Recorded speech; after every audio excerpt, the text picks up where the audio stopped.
despite the loss on Monday night, I've got some good news. Jerry Jeudy is awesome. This is the player the Browns have been waiting for, and over the last couple of weeks, he has shown the capability of being a number one wide receiver in the NFL. Yes, Monday night's loss was frustrating and disappointing given the opportunity to win on prime time, string together a couple of wins here, ball in your possession at the end, needing a field goal, and ultimately, a second pick six was the nail in the coffin. But Jeudy put together a historic night, 9 grabs, 235 yards, a touchdown. That is the most amount of yards any wide receiver has ever had when playing against a former team. It's also the most amount of yards against the Denver Broncos in their team history. So Jeudy so far this year, especially over the last 5-6 weeks, has really lived up to the billing of what the Browns gave him in the offseason, which was a nice extension. He's up to 880 yards, 3 touchdowns on the year, 54 grabs to go along with it. Jeudy is exactly the player the Browns were hoping to get when they tried not just once but twice but to make a trade for him. And now, by the way, he is tied for 5th in the NFL in receiving yards with CeeDee Lamb trailing Brock Bowers, who, by the way, is having an awesome year if you don't know, and then Scary Terry, Justin Jefferson, Jamar Chase, usual suspects at the top. But Jeudy, by the way, is tied for 5th. Do you know where he was going into Monday night? Guy wasn't even top 20.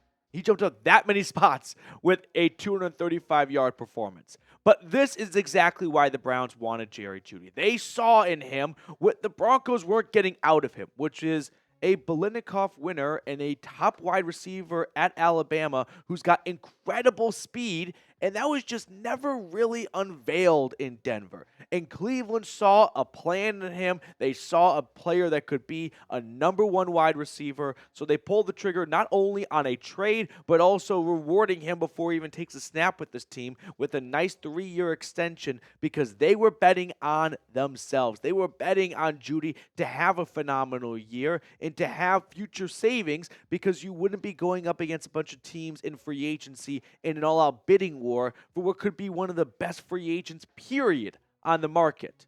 Now, before we look at why this contract is looking so good for Andrew Berry, we did cross 39,000 subscribers during our Monday night watch party. So for everyone that's hopped aboard lately, thank you guys so much for joining the channel. It's incredible to see the growth we have gone since I started working here 3.5 years ago. Now, the big goal here is to get to 40,000 and then go to 50,000 and so on and so forth. So if you have not subscribed yet, please consider going ahead and doing so. It's completely free, and we put out daily Browns content. But let's go back to that extension Jeudy signed that, hand up, I was critical of. I mean, a 3-year, $52.5 million extension for a guy who hasn't played for you, that's a major risk.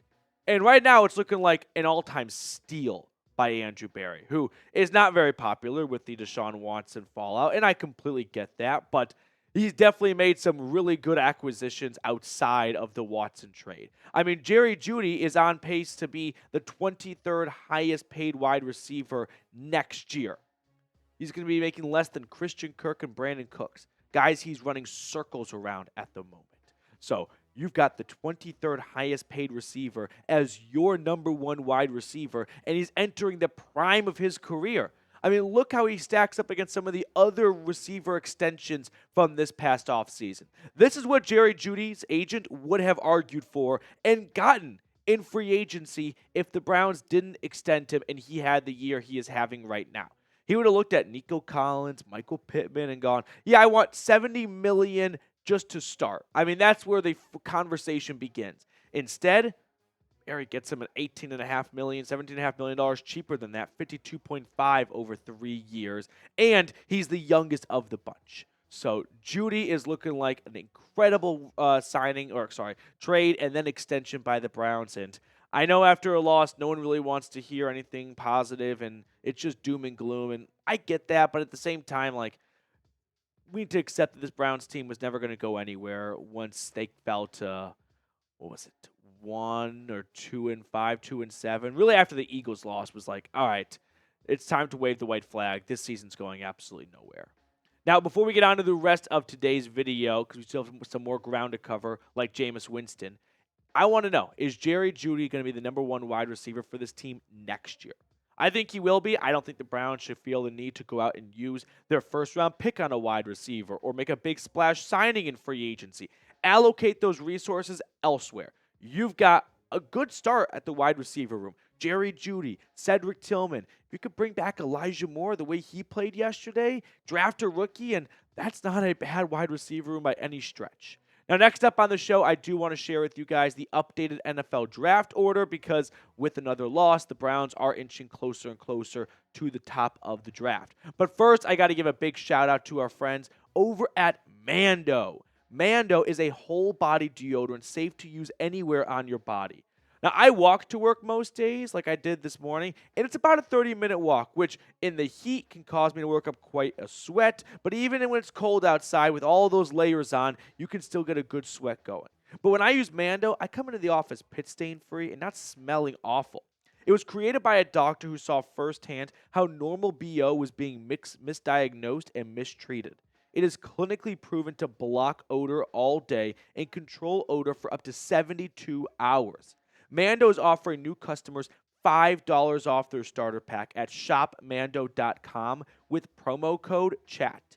Mando's starter pack is perfect for new customers. It comes with a solid stick deodorant, cream tube deodorant, 2 free products of your choice like mini body wash or deodorant wipes, and free shipping.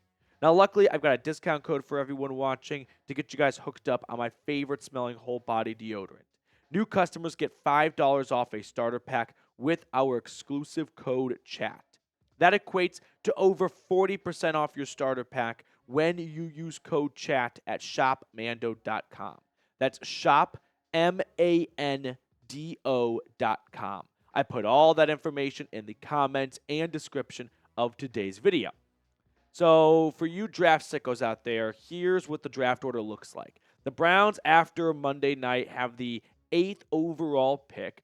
Now, in terms of tiebreakers, the way it works is if everyone shares the same record, which right now everyone from the Panthers to the Browns all are 3-9, the tiebreaker is strength of schedule. And whoever has the easiest strength of schedule, which in this case is Carolina, moves up in the draft. It makes some sense, right? You have the same record, but you had an easier schedule, and you still lost the same amount of games as the other guys. So right now the Browns are picking 8th overall, which still early. I mean, there's still a lot of football left, so don't get too attached to this at the moment. But I'm going to say that they are not going to be picking one. I think the Jags, Raiders, or Giants, one of those 3 teams is just going to lose out. And maybe more than one of those 3 teams. They're all really, really bad at the moment. So I would not set your sights on the 1st overall pick. And I think I said a few weeks ago, I think the Browns are going to pick somewhere between 7 and 9. And that's exactly where they are right now. So I'm not going to change. I'm going to say the Browns are not going to pick top 5. I feel like there are 5 worse teams in the NFL than Cleveland, and that will show over the remaining games of the season. No one wants to hear this, and I don't fully agree with it myself, but you're kind of in a win-win situation with games like this. I mean, for one, it's entertaining, right? We're not trying to put a bullet in our head at halftime because there's just such an awful product on the field.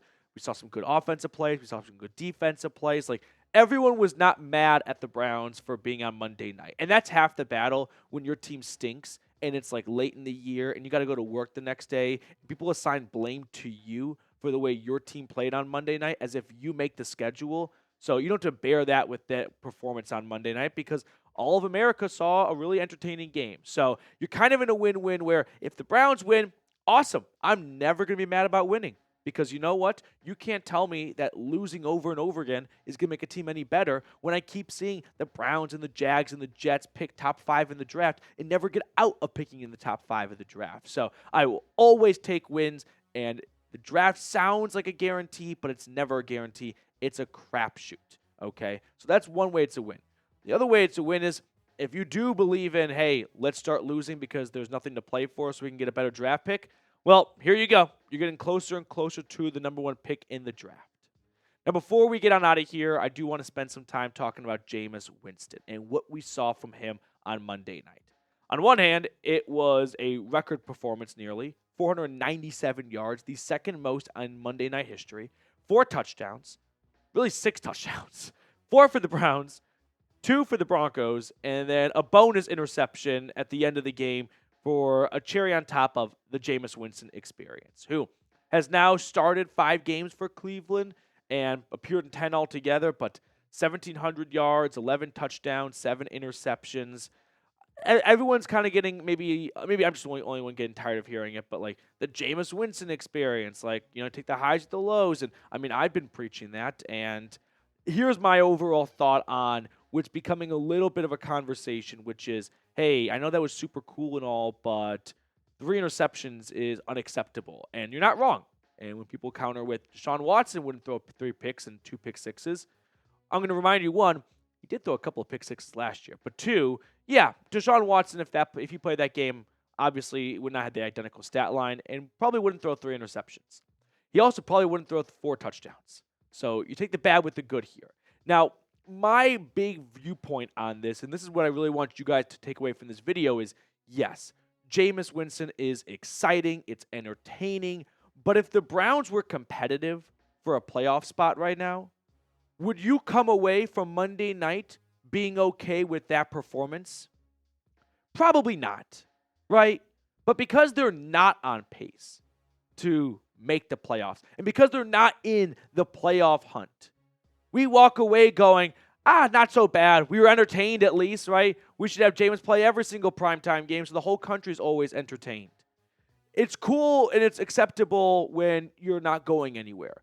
But what about this time next year, where maybe the Browns kind of get their shit together a little bit, don't get off to such a bad start, they plug some of their holes in the draft, finally get back in round 1 of the draft, and if Cleveland goes into week 13 sitting right around 500 and Jameis throws 2 pick sixes, the conversation on Tuesday morning is not, well, that's Jameis, like as if it's a sitcom. No, it's, oh my God, we need a new quarterback. This is unimaginably bad. 3 interceptions, 2 pick sixes is not going to cut it. So for now, it works. I don't think that's something that's going to be accepted in the future if this team gets back to being where they should be, which is a playoff contender with this roster. Having said all that, I do believe Jameis is on pace and on a path to return for 2025. I mean, there's just no way Andrew Berry, after letting Joe Flacco walk after the season he had last year, turns right around and lets Jameis walk to another team, because there will be another team that views Jameis as a starter. And rightfully so. I think in the entire universe, Jameis is one of the 32 best quarterbacks.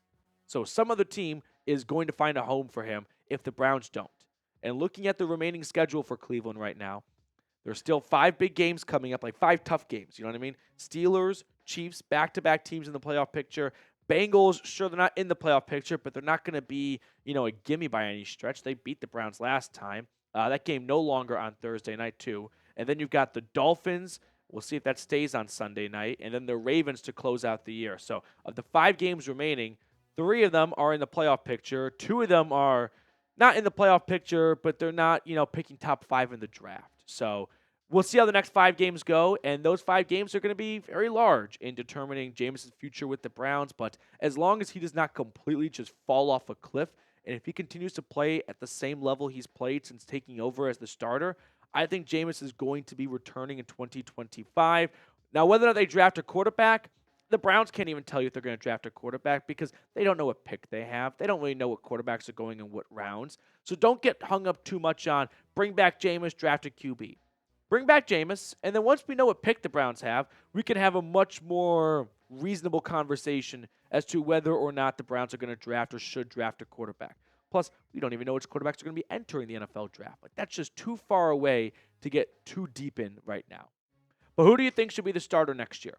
Winston or Watson? Let's say, both are healthy. It's week 1. Who do you want running out the tunnel as the starter? Just gun to your head right now. Let me know in the comment section. I think Jameis has shown that he can run this offense better than Watson, and there's a lot of reasons why, but right now I just got to go with who is putting up more points, and that's 5. Before we sign off, I do want to show some love to the Brown and Orange Club. Thank you guys so much for tuning in for our watch party. It's always awesome to see the same names and faces hanging out with us every single week. So appreciate everyone, including our latest member of the club. It's A1 Eagles fan. So we have an Eagles fan that loves the Browns, a little bit of a closet Browns fan potentially. But thank you so much for tuning in and for supporting the channel. A1 Eagles fan, big shout out to you, though. That was an electric performance in the fourth quarter of our watch party. So appreciate you for supporting the channel. Make sure that thumbs up button, subscribe if you haven't already, and I'll see everyone tomorrow.